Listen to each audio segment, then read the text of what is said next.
नमस्कार दोस्तों, मेरा नाम है राहुल यादव और आज बहुत ही इंपॉर्टेंट टॉपिक पर मैं आपके लिए वीडियो लेकर आया हूं। दोस्तों, आज एक ऐसी फाइनेंशियल न्यूज़ आई है जो सुनकर आप कहेंगे अच्छा है भाई, कुछ तो सस्ता हुआ। इंडिया का कंज्यूमर इन्फ्लेशन जून 2025 में गिरकर 2.5% पर आ गया है, जो कि पिछले 6 साल का सबसे लोवेस्ट लेवल है। अब आप सोच रहे होंगे इसका मेरे पैसे से क्या लेना देना, मैं तो सब्जी वाले से दोस्ती कर रखी है, सब्जी खरीदता हूं तब भी वो मुझे टमाटर महंगे दे देता है। अब ये जो इन्फ्लेशन लोवेस्ट लेवल पर आया है, इसका मुझे कोई भी बेनिफिट नहीं है। देखिए, इन्फ्लेशन का जो सीधा इम्पैक्ट होता है ना, उसको समझिए कि वो कहाँ होता है और वो कैसे आपके ऊपर उसका फर्क पड़ता है। इसका जो इम्पैक्ट डायरेक्टली पड़ता है वो पड़ेगा एफडीज पर, लोन पर, एसआईपी रिटर्न्स पर, मंथली आपका जो मंथली बजट है उस पर और आपके फ्यूचर प्लानिंग पर। ऐसा नहीं है कि एकदम से इन्फ्लेशन गिरा तो आपको एकदम से असर दिखाई देने लगेगा कि टमाटर सस्ता हो गया या महंगा हो गया। तो चलिए समझते हैं इन्फ्लेशन के लो होने का मतलब क्या होता है और अब आपको क्या करना चाहिए। तो वीडियो इंपॉर्टेंट होने वाली है, बहुत ही ध्यान से देखेगा और समझिएगा। सबसे पहले बात करते हैं कि इन्फ्लेशन आखिर होता क्या है। देखिए, और ये इंपॉर्टेंट क्यों है ये भी जानना ज़रूरी है। अगर मैं बेसिक पर बात करूं तो इन्फ्लेशन हर साल आपकी चीज़ें जो महंगी होती जा रही है ना, उसे हम लोग इन्फ्लेशन कहते हैं। आज जो आप 80 रुपये में कोई चीज़ ले रहे हो, 2 साल बाद वो अगर 100 रुपये की हो जाती है तो उसे ही कहते हैं, जो महंगाई बढ़ रही है ना उसी को हम लोग कहते हैं इन्फ्लेशन। अब अगर इन्फ्लेशन ज़्यादा होता है तो पब्लिक का प्रेशर बढ़ता है, आरबीआई को इंटरेस्ट रेट बढ़ाना पड़ता है ताकि लोग ज़्यादा खर्चा ना करें। ऐसे फर्क पड़ता है इन्फ्लेशन का। लेकिन अब इन्फ्लेशन लो है, सिर्फ 2.5% है। इसका मतलब है कि प्राइस राइज स्लो हो गया है। ये एक अच्छा साइन भी है और एक सिग्नल भी है कि आरबीआई कुछ बड़ा डिसीजन यहां ले सकता है। देखिए, इसको बहुत ही ना ध्यान से समझने की जरूरत है कि इसका पूरा इंपैक्ट आखिर पड़ता क्या है। कहीं भी कोई कंफ्यूजन आपको लगे तो बिल्कुल कमेंट कर दीजिएगा, कमेंट में मैं रिप्लाई कर दूंगा। अब हम लोग आरबीआई के रोल को समझते हैं। देखिए, आरबीआई का रोल प्लस आपका पैसा। आपको याद होगा जब इन्फ्लेशन हाई था, आरबीआई ने रेपो रेट 6.5% तक बढ़ा दिया था। इससे रिजल्ट क्या निकला? लोन महंगा हो गया था, एफडी जो इंटरेस्ट रेट थे वो थोड़े हाई हो गए थे, ईएमआई भी हमारी बढ़ गई थी। अब जब इन्फ्लेशन लो है तो ऐसे में क्या होगा? आरबीआई के पास ऑप्शन है रेपो रेट को कट करने का। अब जब रेपो रेट कट होगा तो इसका फर्क क्या पड़ेगा उसको समझिए। देखिए, लोन थोड़े से सस्ते हो सकते हैं, बैंक एफडी के इंटरेस्ट रेट भी यहां पर घट सकते हैं, म्यूचुअल फंड पोर्टफोलियो में डेट फंड्स का रोल थोड़ा सा यहां बढ़ सकता है। यानी ये सिर्फ एक इकोनॉमिक डेटा नहीं है, ये सिग्नल है आपके पर्सनल फाइनेंस के एक्शन प्लान का। अब देखिए, फिक्स डिपॉजिट वाले लोग थोड़ा सा यहाँ ध्यान दें। अगर आपने एफडी कर रखी है, एफडी जैसे कि बैंक में आप कुछ पैसा फिक्स डिपॉजिट करते हैं, ठीक है, उसे एफडी कह रहा हूँ मैं, ये करने का प्लान बना रहे हैं, मान लीजिए अब एफडी करने का प्लान है, तो ये वक्त है जो सोच समझकर आप इस समय डिसीजन लें। कारण क्या है?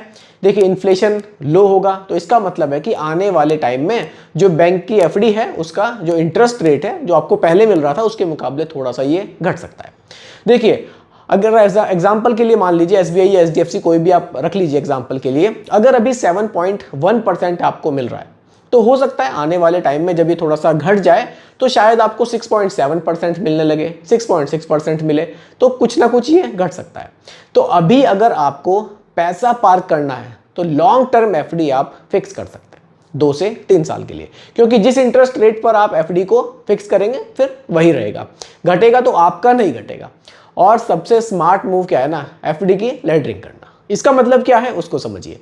मान लीजिए आपके पास 1 लाख रुपए हैं तो आप उसको ब्रेक कर सकते हैं। ब्रेक कैसे कर सकते हैं? आप 25-25 हज़ार रुपए को 4 पार्ट में डिवाइड कर सकते हैं।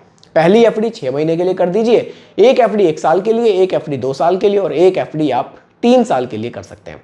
इससे आपको लिक्विडिटी भी मिलेगी और रेट कट भी आपको वो लॉक हो जाएगा।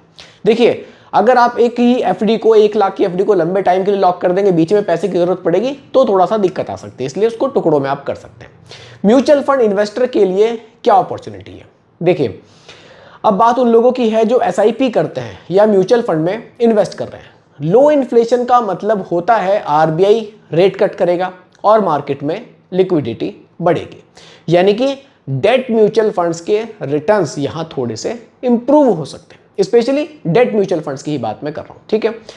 बॉन्ड यील्ड्स गिरेंगे तो एनएवी थोड़ा सा यहां बढ़ सकता है। अब देखिए बेस्ट जो फंड्स हैं इस समय के लिए उन पर बात करते हैं। लिक्विड फंड्स इस समय बेस्ट हो सकते हैं अगर आपको कुछ पैसा शॉर्ट टर्म के लिए पार्क करना है, कुछ पैसा है आपके पास शॉर्ट टर्म के लिए इन्वेस्ट करना है तो लिक्विड फंड इस समय सही रहेंगे। शॉर्ट ड्यूरेशन फंड्स 6 महीने से 1 साल 1.5 साल के लिए आप निवेश करना चाहते हैं तो ये बढ़िया रहेंगे। कुछ डायनामिक बॉन्ड फंड्स भी हैं, रेट कट का इसमें आपको बेनिफिट मिलेगा। आपका अगर इक्विटी एसआईपी चल रहा है तो उसको आप चालू रखिए क्योंकि उस पर तो इसका कोई फर्क नहीं पड़ेगा।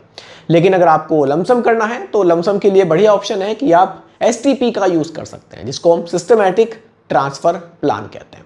इसके थ्रू आप लमसम करेंगे तो ये आपके लिए बढ़िया रहेगा।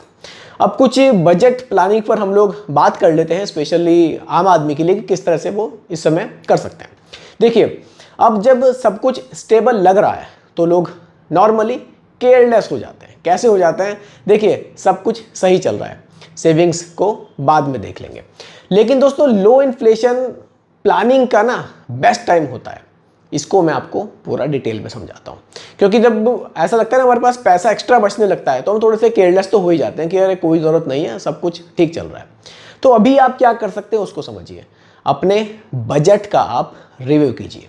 अगर एक्सपेंसेस थोड़े से कंट्रोल में हैं तो एसआईपी को आप स्टेप अप कर सकते हैं, यानी कि जो एसआईपी आपकी चल रही थी उसको आप थोड़ा सा इंक्रीज कीजिए, उसको आप निवेश को अपने बढ़ा दीजिए। इमरजेंसी फंड में थोड़ा सा और पैसा रखिए, क्योंकि लो इन्फ्लेशन हमेशा नहीं रहता, ये इन्फ्लेशन आगे बढ़ भी सकता है।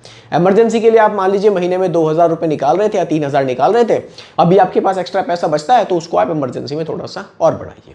अगर लोन लेने का प्लान है तो ये सही समय हो सकता है, आप लोन ले सकते हैं, लेकिन अननेसेसरी लोन नहीं लेना है कि चलो लोन सस्ता हो रहा है तो लोन ही ले लें। ज़रूरत है लोन लेने की, लेना था मुझे लोन, अभी इंटरेस्ट रेट डाउन है, लोन पे जो ब्याज है वो कम है, तो ये टाइम है मैं लोन ले सकता हूँ। जब इन्फ्लेशन लो होता है तो सिर्फ एक न्यूज़ नहीं होती, वो एक चांस होता है अपने पैसों को बेटर प्लान करने का। एफडी वाले लोग इस समय अलर्ट हो जाएं, म्यूचुअल फंड वाले लोग थोड़ा सा इसको रीबैलेंस कर सकते हैं, क्योंकि डेट म्यूचुअल फंड्स के रिटर्न्स आपको अच्छे मिल सकते हैं।